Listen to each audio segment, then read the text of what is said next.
أعظم ربح وتجارة أن تردد القرآن في كل زمان، وأعظم فخر واعتزاز أن تصاحب آيات الرحمن، وأجمل تكريم لأي إنسان هو ذاك الوسام الذي يرتبط بأعظم كلام، إنه وسام القرآن. فحفظته وغدا وساما قد علا صدري بما للناس قال الله، حرف تروى بالنقى به المرتل حلقا شدوا على الأسماع ما أنداه.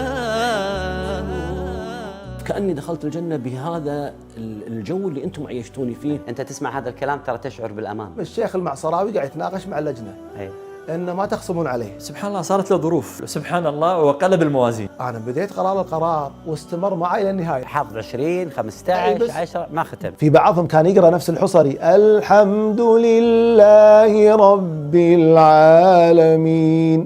حبيبي اللجنة اقعد ساعة وربع حبيبي على الواحد.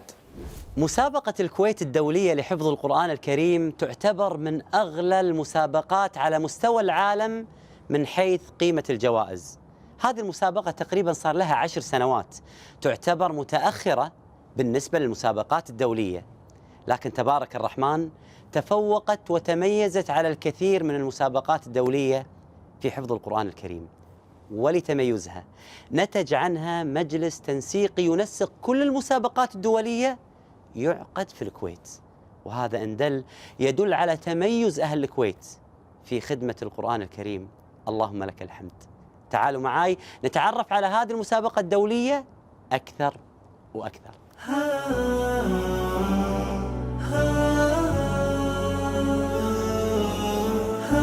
بالنسبة لنا إحنا كقراء دائما برا يقولوا لنا وين المسابقة الدولية في الكويت؟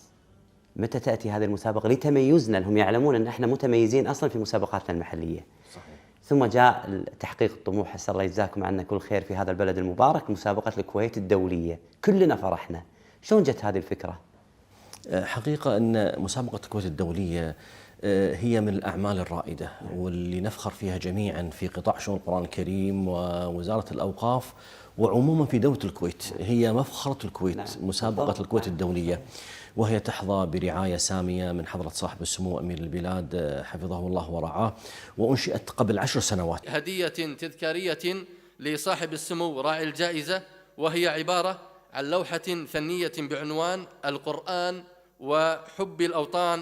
أحيا قلوبا في ربا آياته ويضيء ثغر الكون من مشكاته. شيخ عبد العزيز، أحسن الله يبارك في جهودكم. آمين. يعني احنا من سنين واحنا نشوف جهودك، أحسن الله يبارك فيك في خدمة القرآن وهمك مع حفاظ القرآن. اللي احنا قاعد نشوفه أن الكويت بدأت نعم متأخرة، ولكن بدأت بأعلى من كل المسابقات الدولية في صحيح. تميزها. نعم. اللي أنا أشوفه، ولكن اللي أنا بسألك أنت أبو عبد العزيز، نعم. ما هو تميز هذه المسابقة عن باقي المسابقات؟ نعم. طبعا من وضع تصور الجائزة وضع من حيث ما انتهى الآخرين. نعم. ما بدأنا من الصفر. نعم. أخذنا كل التجارب وجمعنا ما يعني تميز كل يعني أو تتميز به كل دولة، وجمعناها في تصور جائزة الكويت الدولية. نعم. جائزة الكويت الدولية تميزت من بدايتها في إضافة فرع القراءات. نعم. المال والبنون زينة الحياة الدنيا والباقيات الصالحات خير عند ربك ثوابا وخير أملا. وإذ قالت أمة منهم لم تعظون قوما الله مهلكهم أو معذبهم عذابا شديدا قالوا معذرة إلى ربكم ولعلهم يتقون. تقريبا قبل سنة أو سنتين تم إضافة فرع جديد وهو صغار الحفاظ.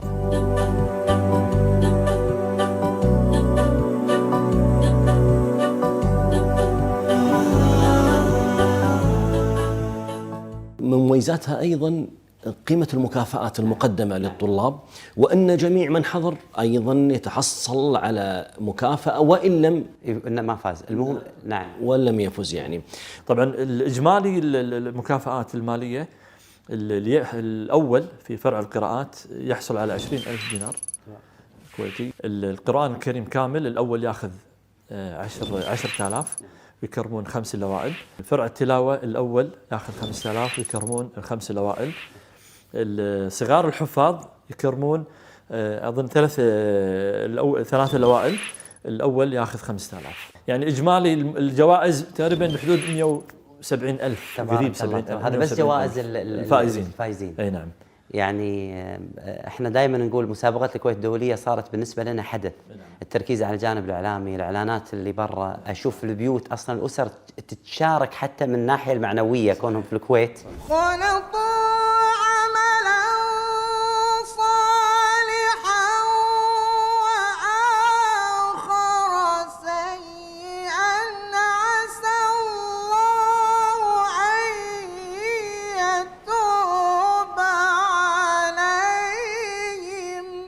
بالإضافة إلى أن يعني تم إقامة برنامج في السنوات الأخيرة، وهو برنامج الإقراء على هامش الجائزة ما شاء الله، اللي هو إعطاء الإجازة. اللي مشارك المشارك يبي إجازة بالضبط يوم من برا، وتشوفهم خلال 10 أيام. كل طالب معاه شيخ، صبح ليل ظهر عصر، كل الأوقات. نعم. ويختم ختمة كاملة ويحصل على السند. تبارك الله. أنا كذي قرأت عن المسابقة خلال 10 سنوات سبحان الله، وجدت أن حتى الشباب الكويتيين زاد إتقانهم خلال 10 سنوات بوجود المسابقة الدولية. يعني بدأوا يحرصون أكثر على الإتقان، دخول الشباب كثر في القراءات الصغرى والكبرى وإتقانهم فيها وأخذ أسانيد لتميزهم حتى يتميزوا في هذه المسابقة، وحصلوا على مراكز فيها. لا شك، ما تتخيل يعني سعادتنا لما نشوف احنا في الستيج او في المسرح ونشوف قراءنا وطلابنا والمشاركين شلون تميزهم ودقتهم في اتقان القرآن الكريم والقراءات.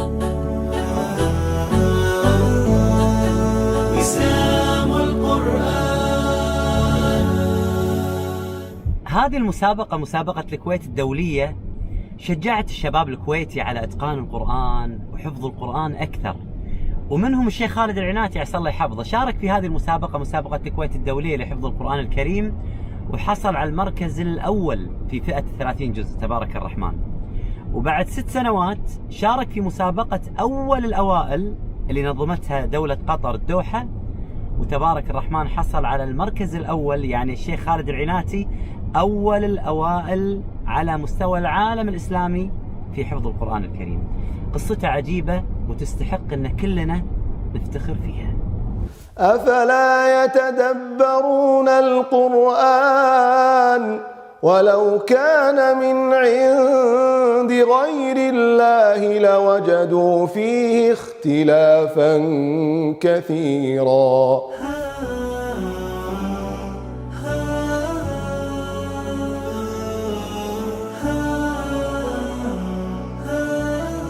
مسابقة أول الأوائل اللي هي نسختها الأولى وما صارت النسخة الثانية إلى الآن، هي كانت قبل 3 سنوات. اي نعم. وصارت في الدوحة. نعم. نبي نعرف عنها.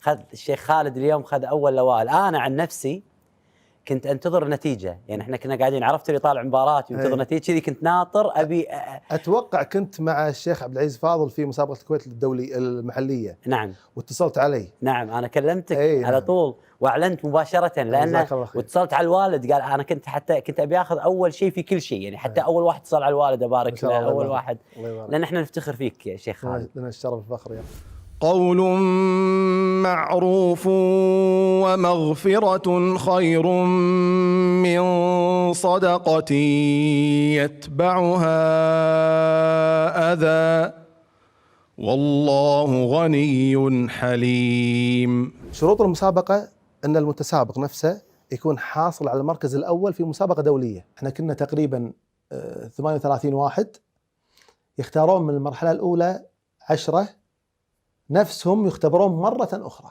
أول الأوائل اللي فازوا بمسابقات دولية في العالم كله. يعني ما غلط ولا غلطة في المسابقة شيخ خالد؟ لا غلط. شلون فزت؟ طريقة حسبة النتائج أن المرحلة الأولى تؤخذ نتائجها، المرحلة الثانية تنحسب النتائج فيها ويقسمون المرحلتين على 2. اوه وتطلع نتيجة المرحلة النهائية، يعني اللي هو الفائز بالمركز الأول. شنو قدمت في المرحلة الأولى وشنو قدمت في المرحلة الثانية ويقسمونها. أيوة. هني طبعا الكل يدري قبل المسابقة. في المرحلة الأولى كان عندي فتح، والفتح وهذه من مزايا المسابقة كذلك، أن الفتح بالمرحلة الأولى تنخصم منك 4 درجات.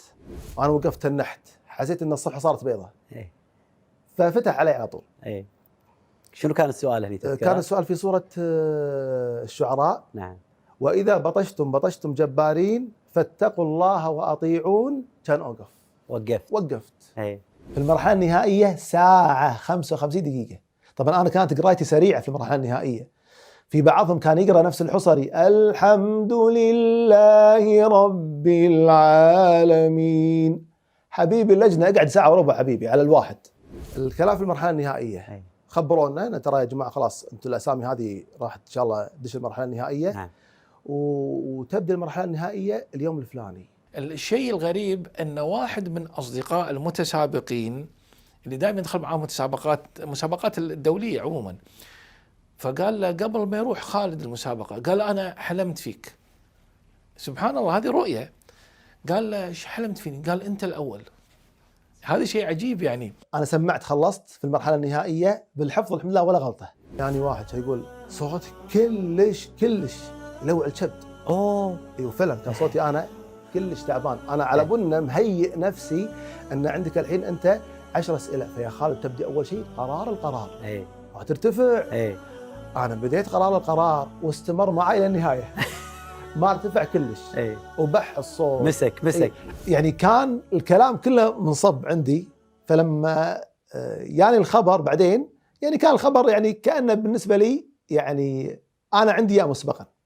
الفائز في مسابقة أول الأوائل في نسختها الأولى هو أخونا الحافظ القارئ الذي تأهل للمرحلة النهائية، القارئ خالد جاسم محمد حسين العيناتي من دولة الكويت الشقيقة. أحيا قلوبا في ربى آياته ويضيء ثغر الكون من مشكاته فأضمه ويضمني. كلنا يعني المجتمع الكويتي، لأن أنت راح تمثل بلد شيخ خالد، يعني هذه حقيقة.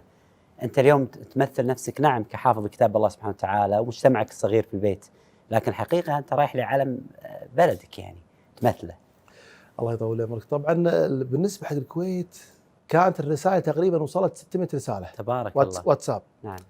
قعدت من تقريبا الساعة 12 إلى الساعة 3 أرد على كل واحد. فجر. لأن أنت الحين فايز وما ترد. نعم. لا شايف نفسه. تعرف ربع.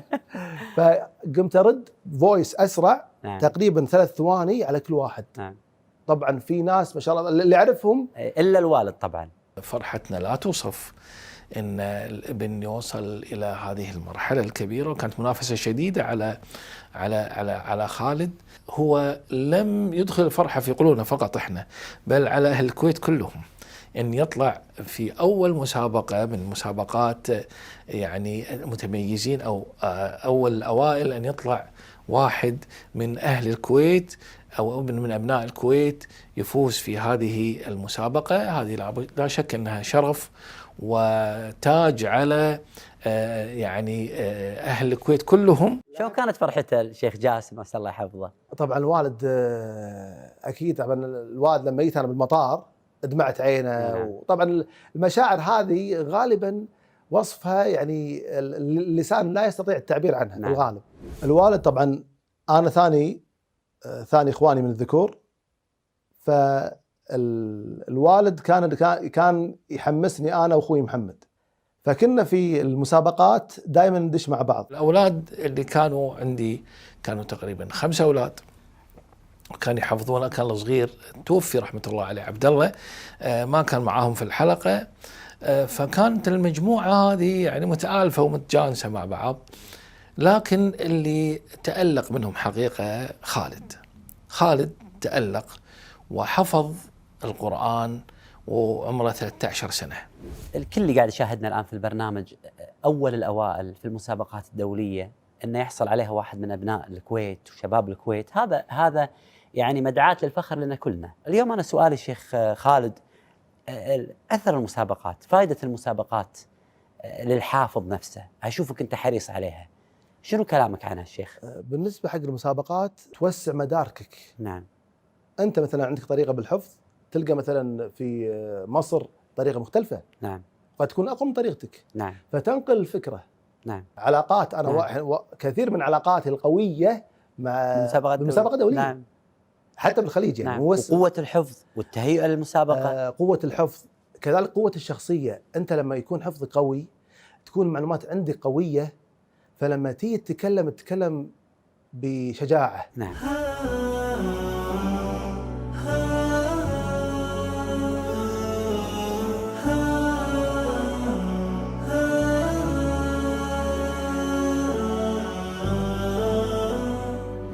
بالنسبة حق مشاركاتي في المسابقات الدولية، مسابقة مصر وخذيت بفضل الله المركز الثاني.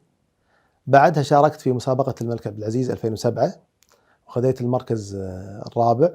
في 2008 جائزة دبي خذيت المركز الثالث. 2009 جائزة ليبيا الثاني. في 2010 الجزائر الخامس. وفي نفس السنة هم رحت البحرين خذيت الثاني.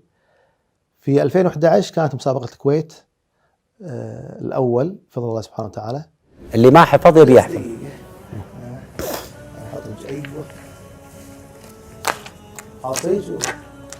احنا اليوم امامنا الشيخ خالد، واحنا لازم نستغل وجودك، الله يحفظك. الله يطول. الناس تبي تحفظ القرآن، لكن الناس تبي تتقن القرآن وتبي طرق تعينهم على حفظ القرآن. نبي تكنيك الحفظ، تكنيك المراجعة تعطينا اياه حتى يستفيد المشاهد. الأمر الأول لازم ننتبه له، أن لازم عندنا المثلث المهم. رأس الهرم الشيخ، لازم يكون في شيخ يعلمك. نعم. ما يصير تحفظ من نفسك. نعم. الشغلة الثانية هذه نقطة مهمة جدا شيخ خالد. الشغلة الثانية عندك الجدول اليومي، لازم في جدول واضح. نعم. عشان تعرف المدة الزمنية متى تبدي ومتى تنتهي. نعم. الشغلة الثانية الوقت الكافي. الوقت لما تعطي الوقت زمني معين محدد راح تعرف يضبط جدولك اليومي بعده. اعتقاد بعض الناس أن حافظ القرآن هو بين المسجد والبيت، أو بين المسجد والبيت والدوام، أو بين الحلقات والدوام والبيت، فهذا مو صحيح. لا، حافظ القرآن يسافر ويروح مجمعات ويأكل ويقعد ووضع طبيعي نفس العالم، لكن هو خصص جزء من وقته وركز مثلا في 2 3 ساعات من يومياته على القرآن. يا حافظ القرآن، لا تتردد أبدا أنك تشارك في هذه المسابقات القرآنية، محلية كانت أو دولية. الشيخ خالد الله يحفظه شارك في عدة مسابقات وخسر في بعضها، لكن في هذه المسابقة حصل الأول على الأوائل على مستوى العالم الإسلامي. خسارتك في هذه المسابقات خسارة دنيوية، لكن أنت الربحان. عن تجربة، هذه المسابقات القرآنية فيها بركة. معسكرك القرآني اللي تعيشه وتراجع القرآن فيه قبل المسابقة تثبت في حفظك وتكون ماهر في القرآن. مجرد مراجعتك لكتاب الله سبحانه وتعالى وأنت تستشعر كم حرف قرأت من كتاب الله سبحانه وتعالى وراجعته، والحرف ب10 حسنات، والله سبحانه وتعالى يضاعف لمن يشاء. فعلا في ذلك فليتنافس المتنافسون. تسابق واحصل على وسام القرآن. تتنفس الأرواح حين تراه، عطرا تفوح شذابه الأفواه. حين انفتح الحياة، حين انفتح الحياة، والعين تبكي علها تلقاه. فاحرص على أن يحسب ابنك. فحفظته وغدا وساما قد علا صدري بما للناس قال الله. حرف تروى بالنقى به المرتل حلقا، شدوا على الأسماع ما أنداه.